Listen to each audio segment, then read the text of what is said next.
그동안 요나서 1장, 2장, 3장 이렇게 했는데 오늘 마지막 시간으로 요나서 4장에 있는 말씀 요나의 불평과 박농쿨이라는 제목으로 하나님 말씀 전하도록 하겠습니다. 제가 예전에 고등학교 다닐 때 저를 참 이뻐해 주셨던 선생님이 계셨습니다.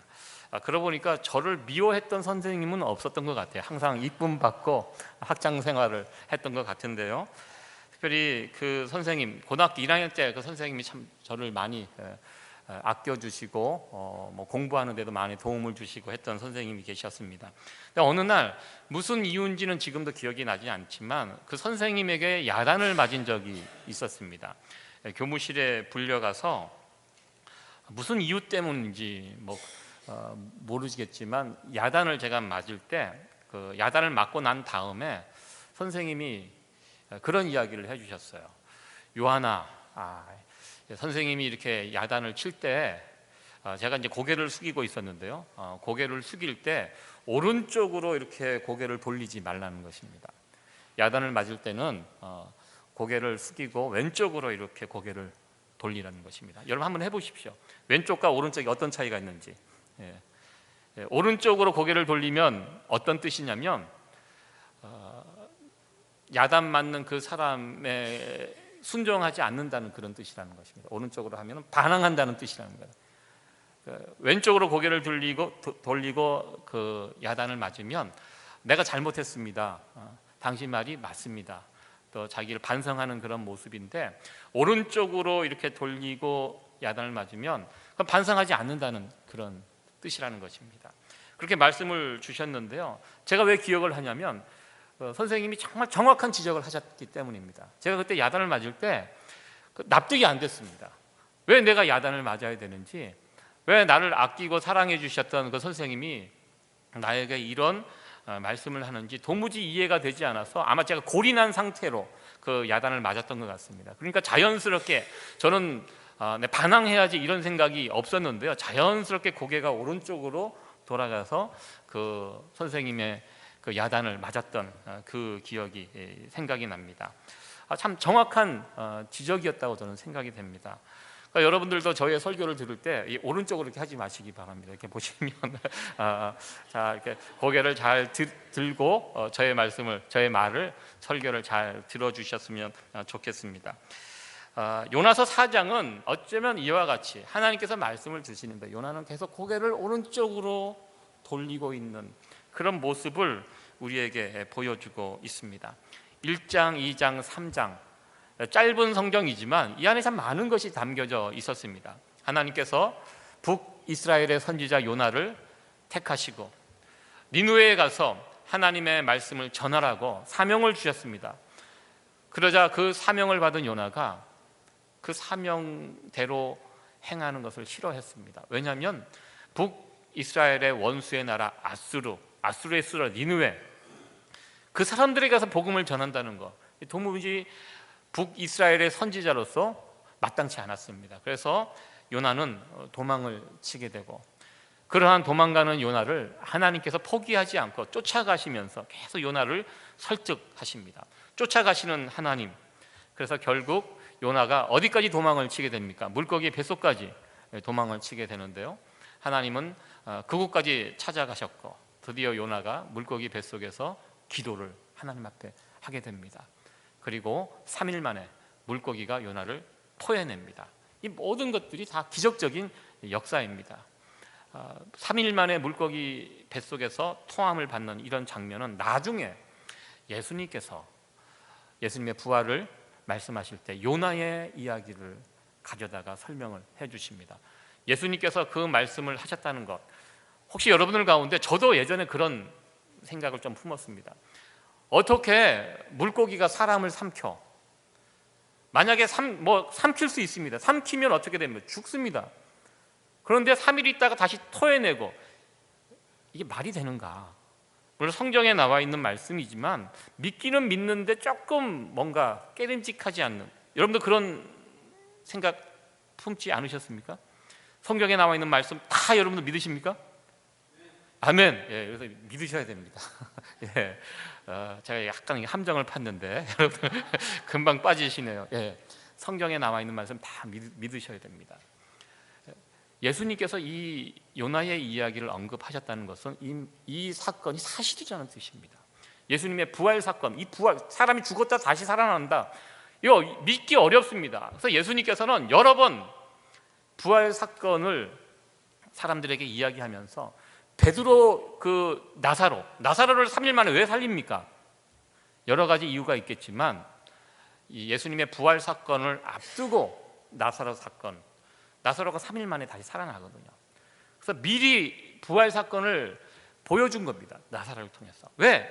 믿을 수 없는 사건이기 때문에, 사람이 죽었다 다시 살아나는 것은 이건 있을 수가 없는 일입니다. 그렇기 때문에 나사로의 이야기를 그 앞에 설명을 하시고, 더 나아가 또 이 요나의 이야기도 예수님께서 부활 사건을 설명하실 때 설명했던 것을 보게 됩니다. 이 요나의 이야기는 팩트라는 얘기입니다. 사실이라는 얘기입니다. 물고기 뱃속에서 3일 만에 토함을 받고, 그리고 요나가 드디어 하나님께서 처음 주신 그 말씀대로 니느웨 성으로 가게 됩니다. 그리고 그곳에, 이 지난 시간에 니느웨 성이 굉장히 큰 성이라고 제가 말씀을 드렸습니다. 3일 동안 돌아다녀야지 어느 정도 사람들을 만나고 어느 지역을 다 이렇게 커버할 수 있는 3일 정도 걸리는 큰 성인데요, 얼마나 급했는지 요나가 하루 그 복음을 전하자 그 성이 뒤집어지는 역사가 일어났다고. 그래서 그들이 망하지 않고 구원을 받게 되었다. 이것이 3장까지의 내용입니다. 사실 요나서는 3장에서 끝나야 합니다. 3장에서 끝나면 얼마나 좋은 스토리가 되겠습니까? 그런데요, 성경에 보니까 3장에서 끝나지 않고 4장으로 이어지게 되는 것을 보게 됩니다. 왜 4장의 이야기가 있습니까? 여기에 요나의 불평이 있기 때문입니다. 불만이 가득합니다. 니느웨 성이 구원받았습니다. 선지자로서 기뻐해야 할 일입니다. 그러나 요나는 기뻐하지 않고 오히려 이 니느웨 성이 구원받은 그 일에 불만을 가지고 하나님께 나오는 그런 모습을 보게 됩니다. 요나서 4장은요 모두 11절로 되어 있는 짧은 성경입니다. 제가 1절부터 11절까지 읽었는데요, 이 11절 가운데 이 요나가 화가 나 있다, 분노한 요나에 관한 이야기가 6번 나오는 것을 보게 됩니다. 이 4장의 키워드는 분노입니다. 화가 나 있어요. 누구에게 화가 나 있어요? 하나님에게. 사람에게 화가 나 있는 것도 문제가 되는데요, 지금 여기에는 하나님에게 화가 나 있는 요나의 모습을 우리는 보게 됩니다. 선지자로서 이 선교의 대상인 니느웨가 돌이키고 회개하고 구원받으면 참 어떻게 보면 기뻐해야 합니다. 그보다 기쁜 일이 어디 있겠습니까? 그러나 요나는 오히려 화를 내고 있는 이 모습을 우리는 보게 됩니다. 니느웨의 구원 소식을 듣고 기뻐하지 않고 오히려 화를 내고 있는 이 모습, 신약 성경에 오면 누가복음 15장에 보면 탕자의 이야기가 나옵니다. 탕자의 비유에 나오는 큰 아들의 모습과 요나의 모습이 상당히 유사합니다. 이 탕자의 비유가 나오게 된 배경이 있습니다. 예수님께서 누가복음에 3가지 비유가, 잃은 양의 비유, 잃은 드라크마, 그리고 두 아들 탕자의 이야기, 이 3가지 비유가 누가복음 15장에 나와 있습니다. 모두 다 잃어버린 것을 다시 찾는 그 기쁨에 대해서 예수님께서 누가복음 15장에 이게 말씀을 주셨는데요, 누가복음 15장을 시작할 때 그 배경이 나와 있습니다. 바리새인과 서기관들을 1차적으로 그들에게 이 비유를 주신 것을 우리는 알게 됩니다. 왜 예수님께서 바리새인과 서기관, 당시 유대 종교 지도자들에게 이 말씀을 주셨습니까? 유대 지도자들은요 어떤 생각을 갖고 있냐면 선민의식, 우리가 하나님의 특별한 택함을 받은 민족이고 우리는 다르다는 것입니다. 저들과 어떤 저들? 저 이방 사람들, 죄인들, 그들과 우리는 구별되어 있다는 것입니다. 그래서 우리는 저들을 멀리해야 되고 구별해야 되고, 하나님도 저들을 싫어하기 때문에 우리도 싫어해야 된다. 이것이 그 당시 그들이 가지고 있는 생각이었습니다. 예수님은 이 땅에 오셔서 사역을 하실 때 오히려 그런 자들을 더 가까이 하셨던 것을 보게 됩니다. 죄인들, 이방인들, 여인들, 또 사회에서 좀 이렇게 등한시하는, 멸시하는 그런 자들을 오히려 예수님은 가까이 하셨습니다. 그런 모습을 보고 그 당시 종교 지도자들, 유대인들은 비난했습니다. 당신이 하나님의 아들이라고 그렇게 이야기한다면 이거 잘못됐다는 것입니다. 어떻게 그럴 수가 있다는 거예요. 하나님의 아들이면 그렇게 하면 안 된다는 것입니다. 그렇게 계속 예수님을 헐뜯고 비난하는 그런 자들에게 예수님은 누가복음 15장에서 이 세 가지 비유를, 잃어버린 양, 잃어버린 드라크마, 동전 비유, 그리고 제일 하이라이트는 탕자의 비유입니다. 이 세 가지 비유를 연속으로 해 주셨습니다. 그 내용이 무엇입니까? 너희들이 잘못된 생각을 하고 있다는 것입니다. 하나님 아버지의 마음은 그렇지 않다는 것입니다. 작은 아들이 아버지 집으로 돌아옵니다. 아버지의 재산을 가지고 흥청망청 썼던 그 아들, 작은 아들이 세상에서 살다가 도무지 이렇게 살 바에는 차라리 죽는 게 좋은데 마지막 소망을 아버지 집에 품었습니다. 만약에 내가 아버지 집에 돌아가면 어떻게 될까? 내가 정말 큰 죄를 저질렀는데 아버지가 나를 받아줄까? 안 받아주겠지. 안 받아주면 그때는 어떻게 할까? 끝까지 매여져 달려야지. 아버지 집에 종들이 있는데, 종들은 그래도 아버지 집에 있는 종들은 배불리 먹고 살거든요. 나를 종의 하나로 여겨달라, 이렇게 이야기한다면 혹시 아버지가 그 부탁은 들어줄 수 있을 것 같다. 아마 생각이 여기까지 집 나간 아들은 생각을 했던 것 같습니다. 그리고 아들은 돌아갑니다. 아버지 집에 돌아갔는데 아버지가 이 작은 아들의 생각과 전혀 다른 반응을 보입니다. 오자마자 그냥 품어줍니다. 어떠한 야단도 치지 않습니다. 너 이러이러했지, 너 두 번 다시 그러지 마. 어떠한 지적도 하지 않고 그냥 품어줍니다. 그리고 종들에게 명합니다.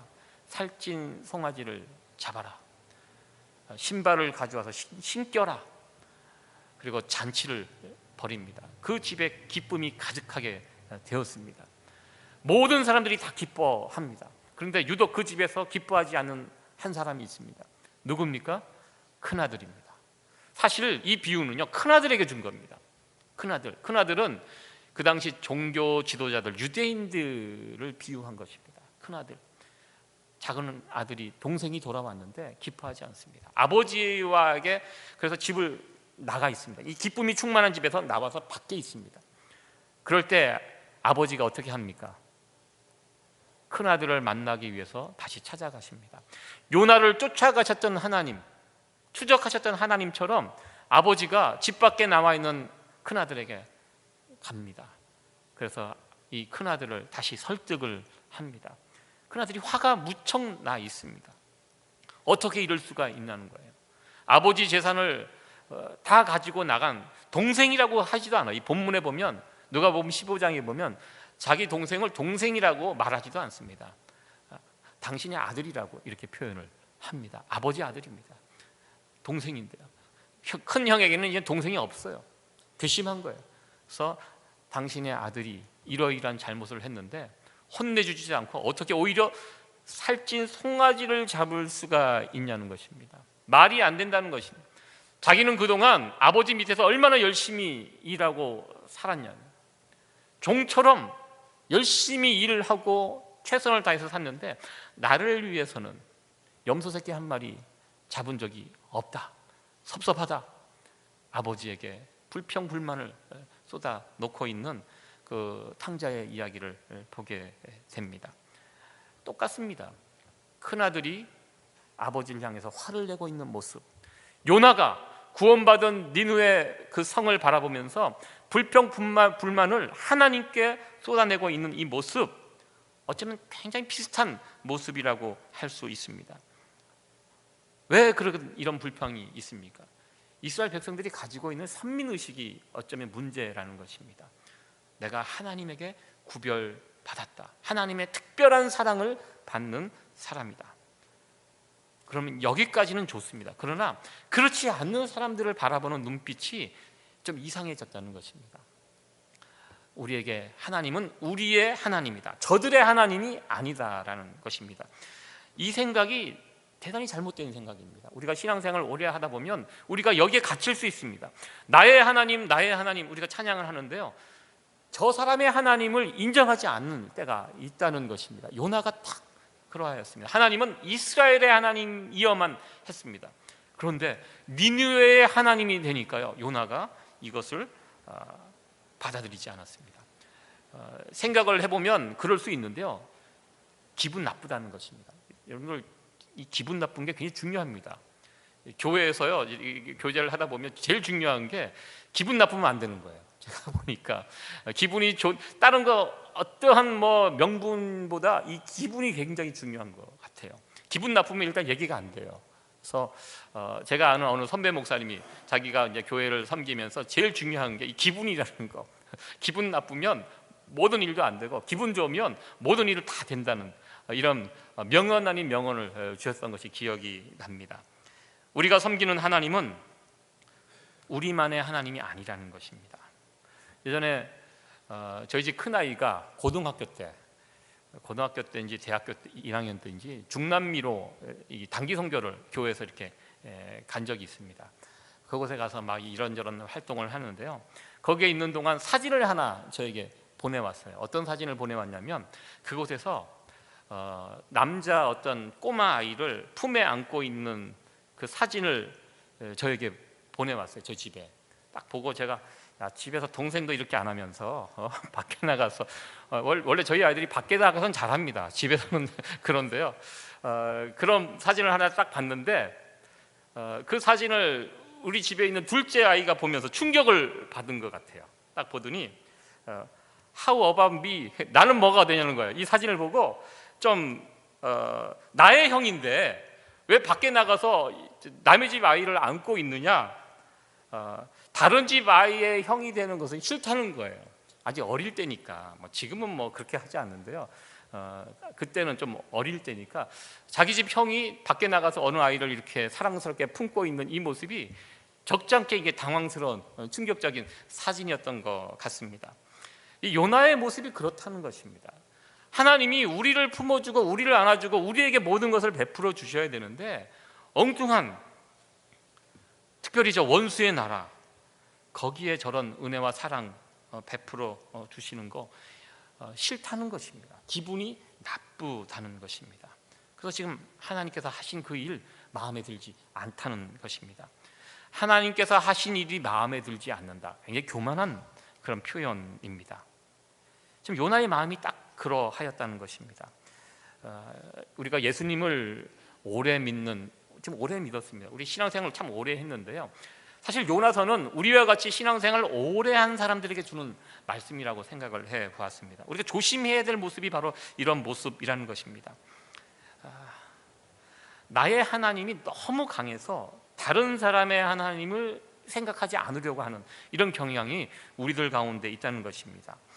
요나가 하나님께 빈정거리면서 한 말입니다. 요나서 4장 2절 말씀인데요, 한번 자세히 한번 읽어보시기 바랍니다. 2절이 길어갖고 제가 2장을 준비했는데요, 같이 한번 읽어보도록 하겠습니다. 시작. 여호와께 기도하여 가로되 여호와여, 내가 고국에 있을 때 이러하겠다 말씀하지 아니하였나이까. 그러므로 내가 빨리 다시스로 도망하였사오니 주께서는 은혜로우시며 자비로우시며 노하기를 더디하시며 인애가 크시사 뜻을 돌이켜 재앙을 내리지 아니하시는 하나님이신 줄을 알았음이니이다. 우리가 잘 알고 있는 말씀입니다. 요나가 지금 하나님께 이 말씀을 가지고 지금 자신의 분노, 이 화를 풀고 있습니다. 은혜로우시며 자비로우시며 노하기를 더디하시며 인애가 크시사 뜻을 돌이켜 재앙을 내리지 아니하시는 하나님이신 줄을 알았습니다. 이 말씀은 누가 한 말씀입니까? 이 말씀을 처음 한 사람은 모세입니다. 모세가 이 말씀을 어떻게 했습니까? 모세가 하나님의 부름을 받고 이스라엘 백성들은 산 밑에 놓아두고 시내산에 올라가서 하나님의 그 율법을 받을 때 40일 동안 하나님과 함께 했습니다. 40일 동안 그 완전하신 하나님, 거룩하신 하나님, 그 하나님과 모세가 동행하면서 하나님의 율법을 받고 난 이후에 이 귀한 고백을 했다는 것입니다.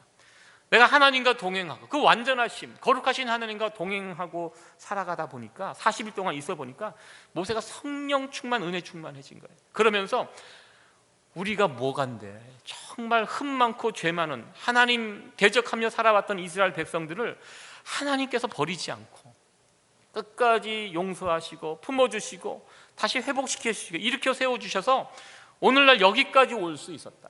우리가 여기까지 온 것은 우리가 잘해서가 아니라 모든 것이 하나님의 은혜 가운데 우리가 이렇게 설 수 있었다. 이것을 깨닫고 하나님 앞에서 고백한 것입니다.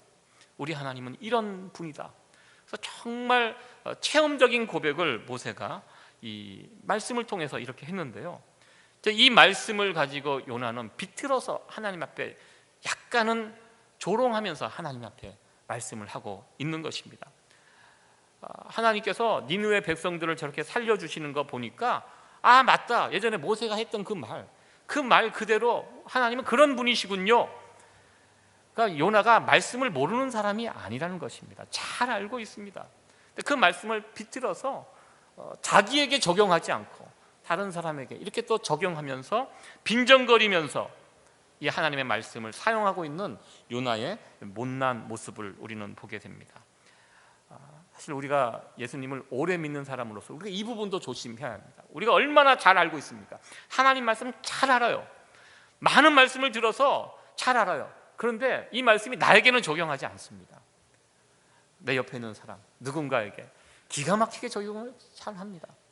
이거 참 우리가 조심해야 합니다. 지금 요나가 지금 그런 행동을 하고 있습니다.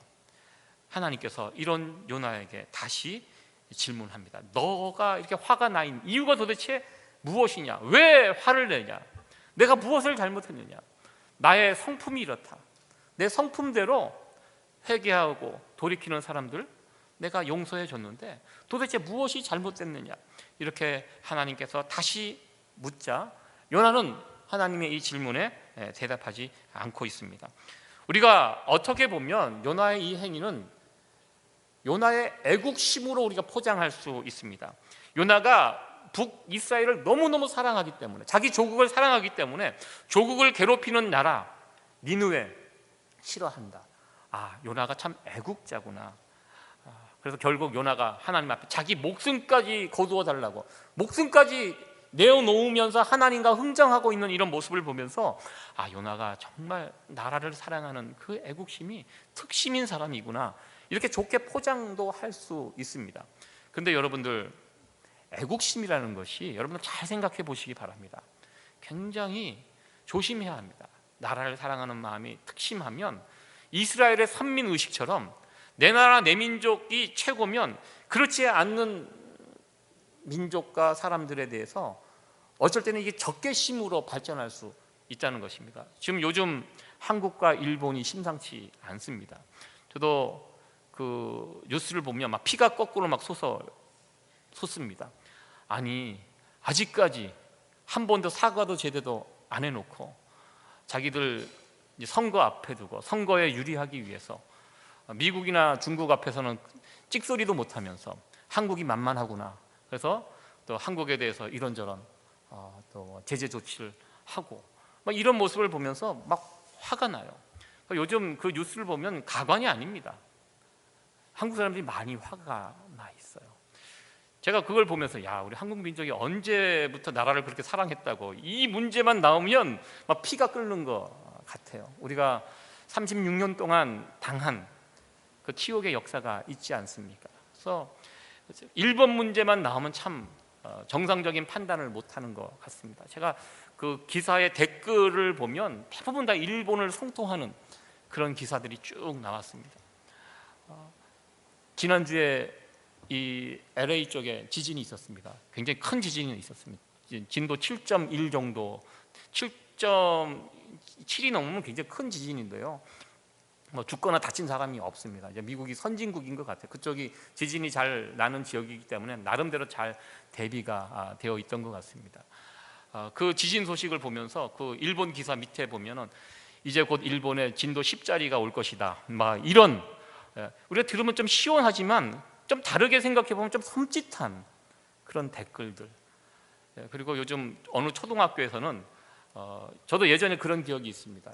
우리가 방공 교육을 우리가 받았을 때 북한 공산당에 대한 포스터 같은 거 이렇게 막 그리면 막 늑대를 그리고 막 피를 그리고 막 이렇게 그려갖고 막 북한 공산당 때려잡자 뭐 이런 포스터 막 그리고 했던 그 시절이, 저도 그런 시절을 살았는데요. 요즘도 뭐 일본 사람 일장기 그려놓고 막 거기에다가 막 이렇게 막 피를 흘리고 쓰러지는 일본 사람들 막 이런 그림들을 초등학생들이 막 그리고 있는 이런 모습을 보면서 이거는 아닌 것 같다라는 생각이 들었습니다. 나라를 사랑하는 마음은 좋지만 그에 반대로 누군가를 증오하고 미워하는 단계로 나가면 어떻게까지 가냐면 히틀러까지 갑니다. 히틀러가 그 애국심을 이용해서 유태인 600만 명을 아무 꺼리낌 없이 죽였습니다. 그 안에는요 크리스찬들도 많이 있었습니다. 이 부분에 대해서 누구도 노하지 않고 따라갔던 것을 보게 됩니다. 이 애국심이 사실 어떻게 보면 굉장히 위험한 감정입니다. 나라를 사랑하는, 내 나라 내 민족을 사랑하는 이 마음을 잘 유지하고 갖고 가야지, 이것이 잘못된 방향으로 가면 누군가를 향한 미움과 증오로 발전하게 되고 이 평정심을 잃어버리는 이런 모습까지 가게 되는데요. 이 부분은 조심해야 한다는 것입니다.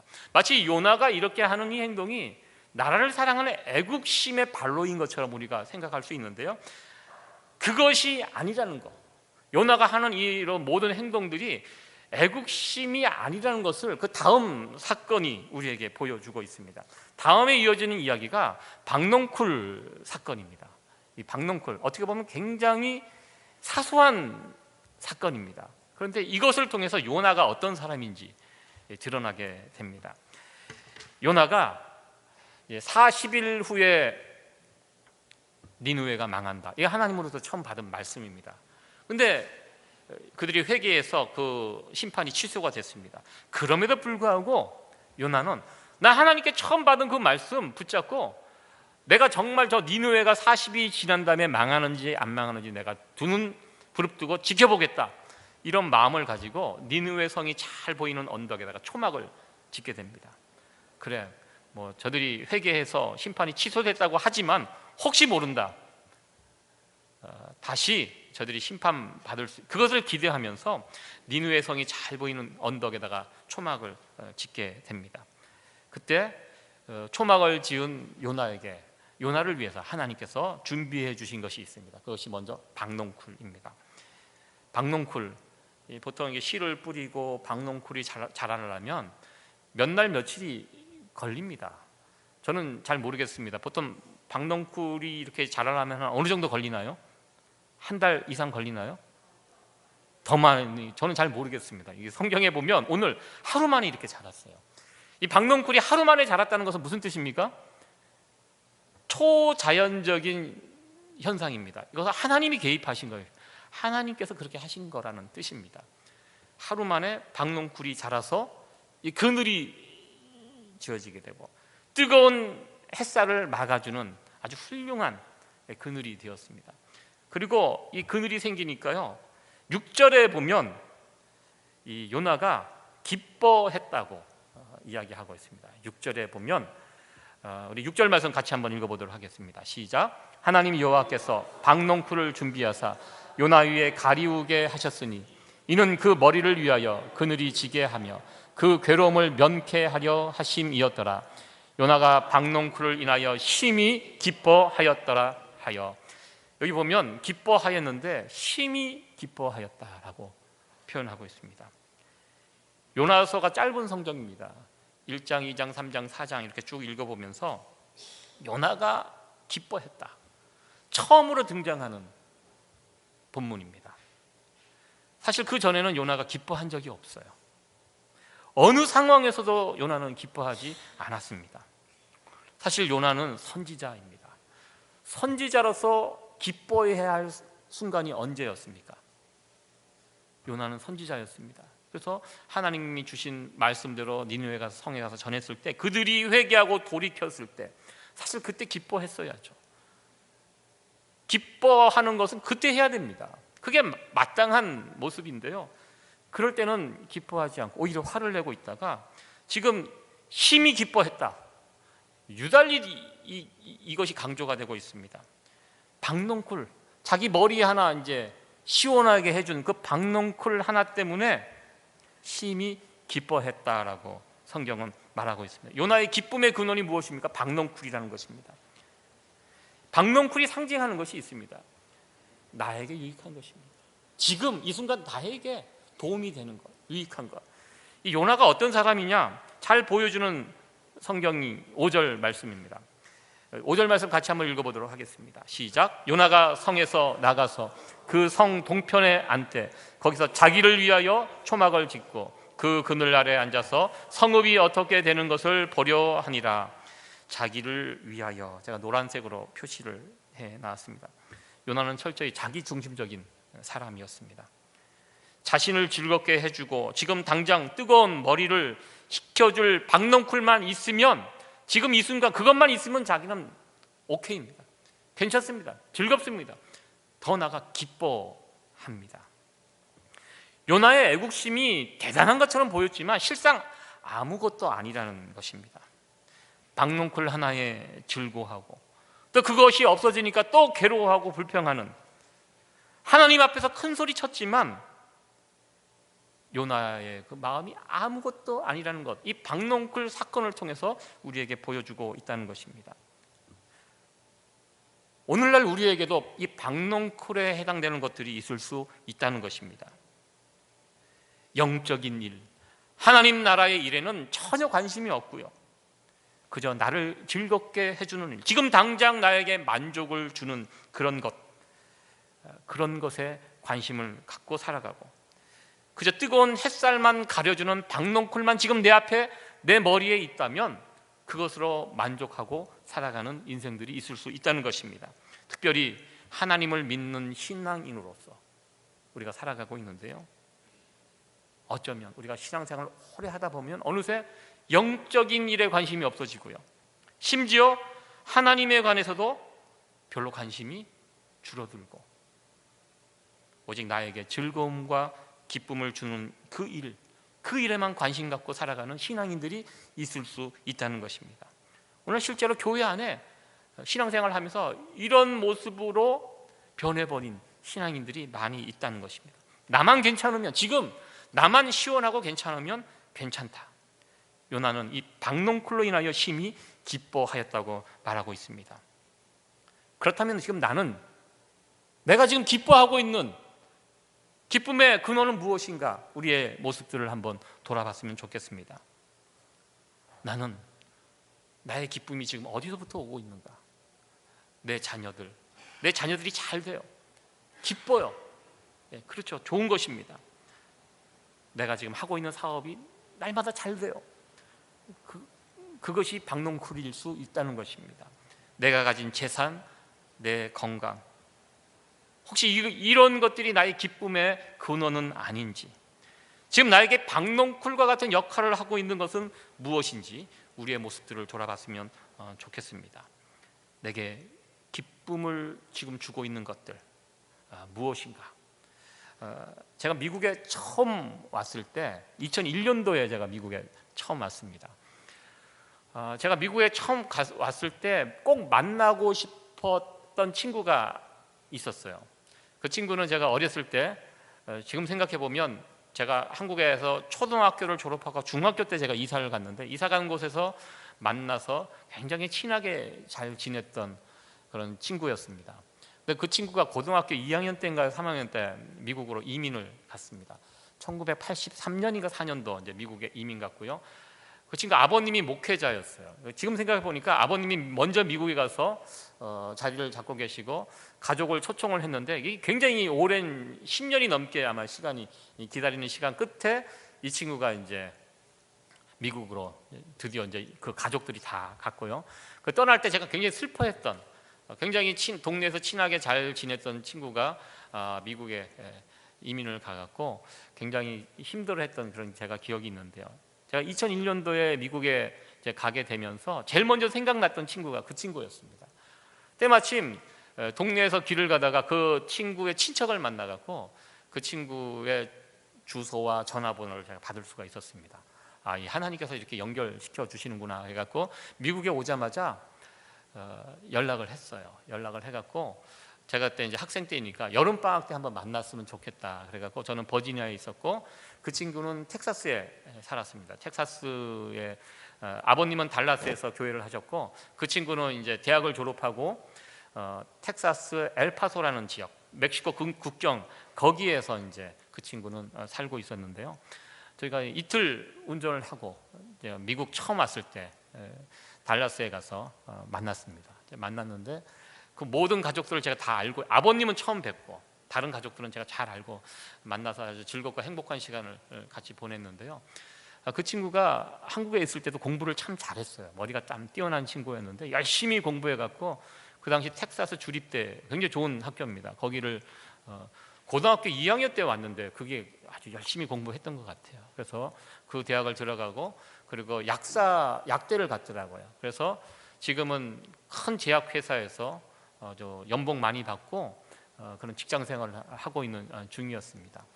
가족들이 이렇게 보니까요 다 행복하게 뭐 남부럽지 않게 미국에서 잘 적응하고 살고 있었습니다. 지금은 뭐 큰 집을 봐도 제가 덜 놀래는데 가보니까 텍사스 쪽에 있는 집들이 굉장히 큽니다. 다 집이 크고 집에 막 수영장도 있고, 야 대체 한국에서는 어렵게 살았거든요.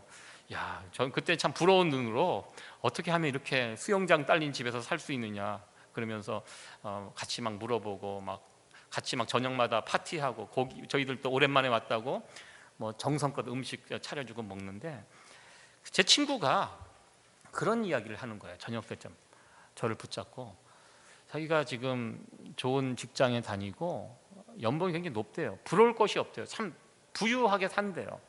결혼 좋은 아내 만나서 딸 둘 참 이쁘더라고요. 딸 둘 데리고 행복하게 사는데 뭔가 이 가슴에 그렇게 즐겁지가 않다는 거예요. 이게 목사님 아들인데요. 아마 그런 서원 기도가 있었나 봐요. 너 목회자가 돼야 돼. 어렸을 때부터. 다른 형제들은 그냥 열심히 잘 살고 있는데 이 친구만은 그것이 자기에게 아마 계속 짐처럼 느껴졌던 것 같아요. 그리고 막상 세상에 나가서 성공하고 많은 것들을 이렇게 누리고 있는데 그게 썩 그렇게 행복하지가 않더래요. 아쉬운 것도 없는데 뭔가 가슴 한쪽에 뭔가 이제 부족하고 그래서 자기가 직장을 그만두고 신학교를 가고 싶다고 저의 의견을 물어보는 거예요. 저는 절대 그런 생각하지 마라. 꼭 목사가 돼야지 하나님 일을 하는 거 아니고 너 지금 하고 있는 일 열심히 해갖고 돈 많이 벌어갖고 내가 섬기는 교회에 헌금하면 된다. 제가 이렇게 이제 설득을 했는데 결국 그 친구가 제가 그렇게 만나고 돌아왔을 때 그해 직장을 그만두고 골든게이트 샌프란시스코에 있는 신학교에 들어갔습니다. 들어가고 그 3년을 마치고 그리고 목사 안수를 받고 지금 그쪽에서 목회를 열심히 잘 하고 있습니다. 제가 한 2달 전에 전화를 했어요. 통화했는데 그 전화로 항상 그 친구 목회한 다음부터 전화를 해보면 굉장히 익사이팅해요. 신이 나 있어요. 그래서 굉장히 가슴이 뜨겁고 너무 행복하다는 거예요. 지금 영어권 목회를 지금 하고 있습니다. 그래서 교회 이렇게 지금 성경 공부 프로그램을 이걸 해봤는데 너무 좋다는 거예요. 그래서 저보고도 한번 적극적으로 소개해주면서 제가 예전에 그 약사할 때 만났을 때 모습하고는 완전히 달라졌어요. 너무나 기쁨이 넘치는 이런 모습. 사실 그 약사라는 거 박넝쿨이거든요.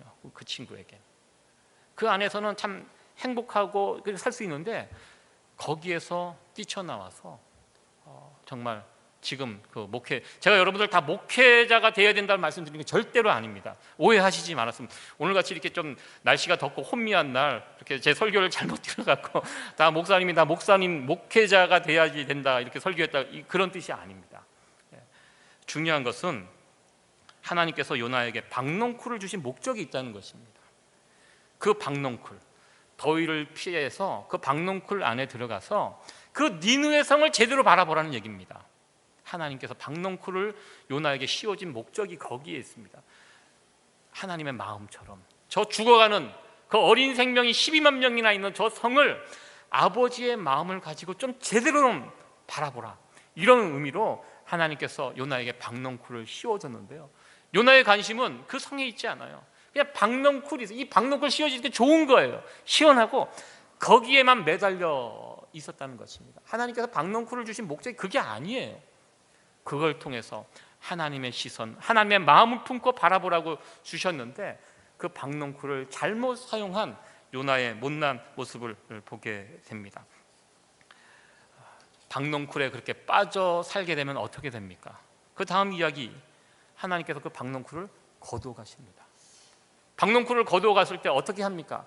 요나가 하나님 앞에 더 심한 원망을 합니다. 이 축복이라는 것이 그런 거예요. 하나님께서 내게 축복하시면 행복하고 기뻐하고, 그 축복을 거둬가면 하나님을 원망하고, 이게 축복의 목적이 아니라는 것입니다. 요나가 이 상황에서 박넝쿨을 걷어갔을 때 어떻게 합니까? 하나님 앞에 회개하고 나가야 됩니다. 하나님, 제가 잘못했습니다. 제가 이 박넝쿨의 눈이 이게 쏙 빠져갖고 정말 중요한 하나님을 놓쳤습니다. 하나님 죄송합니다. 회개합니다. 이렇게 하나님 앞에 나갔으면 괜찮아요. 근데 요나는 그렇게 하지 않았습니다. 박넝쿨, 그게 없어지니까 노발대발하면서 하나님 앞에 항의하고 따지고 자기 목숨을 걷어가려고 막 이렇게 못난 모습을 보이는 요나의 모습을 보게 됩니다. 박넝쿨을 주신 목적이 그게 아니라는 것입니다. 하나님께서 우리에게도 박넝쿨을 허락하실 때가 있습니다. 왜 우리에게 그 박넝쿨을 허락하시는가? 그냥 그 밑에서 시원함을 누리고 기뻐하며 거기에 앉아 눌러 있으라고 주시는 거 아니라는 것입니다. 우리는 그 박넝쿨을 통해서 하나님께 나가야 한다는 것입니다. 박넝쿨 그 자리에 머물러 있으면 안 된다는 것입니다. 하나님께서 우리에게 이런저런 축복을 주세요. 근데 많은 사람들이 그 축복의 자리에만 머물러 있을 때가 많아요. 그러면 안 된다는 것입니다. 그걸 통해서 하나님이 나에게 원하시는 것이 무엇인가 생각하셔야 한다는 것입니다. 이 일을 통해서 하나님을 내가 어떻게 영광을 돌리고 하나님이 기뻐하시는 일이 무엇인가, 이것을 생각할 줄 알아야 되는데 요나는 그렇게 하지 못했다는 것입니다. 오늘 성경 마지막 보면 9절, 10절, 11절 요나의 대답과 질문이 이제 반복돼서 나오는데요, 마지막 9절과 11절, 9절, 10절, 11절 세 절 말씀 같이 한번 읽고 말씀 마무리하도록 하겠습니다. 같이 읽겠습니다. 하나님이 요나에게 이르시되 내가 이 박넝쿨로 인하여 성냄이 어찌 합당하냐? 그가 대답하되 내가 성내어 죽기까지 할지라도 합당하나이다. 여호와께서 가라사대 내가 수고도 아니하였고 배양도 아니하였고 하룻밤에 났다가 하룻밤에 망한 이 박넝쿨을 내가 아꼈거든. 하물며 이 큰 성읍 니느웨에는 자유를 분변치 못하는 자가 12만여 명이요 육축도 많이 있나니 내가 아끼는 것이 어찌 합당치 아니하냐? 하나님께서 마지막으로 질문을 했고요, 요나서는 이 질문으로 끝이 납니다. 12절이 이어지지 않습니다. 12절에는 요나의 대답이 나와 있어야 되는데 여기는 요나의 대답이 나와 있지 않습니다. 이것은 어쩌면 우리에게 묻는 질문이기도 할 것입니다. 하나님께서 질문하셨고 여기에 우리가 대답을 해야 한다는 것입니다. 하나님께서 우리를 사랑하여 주시고 우리에게 귀한 생명을 주셨습니다. 하나님의 자녀로 우리를 삼아 주시고 우리에게 건강도 주고 일터도 주고 행복한 가정도 주고 그리고 좋은 교회도 주셨는데 이 모든 것들이 그냥 박넝쿨에 머물러 있으면 안 된다는 것입니다. 이 박넝쿨을 통하여 하나님 아버지에게로 나갈 수 있어야 한다는 것입니다. 내가 기뻐하는, 내가 즐거워하는 일에 머물러 있는 것이 아니라 하나님을 기쁘시게 하는 그 일. 이 교회도요, 이 교회가 우리가 교회 생활, 신앙 생활 하다 보면 그냥 여기에 그냥 안주하고 있고 싶을 때가 있습니다. 그런데 자꾸 우리가 교회 사명이 무엇인가?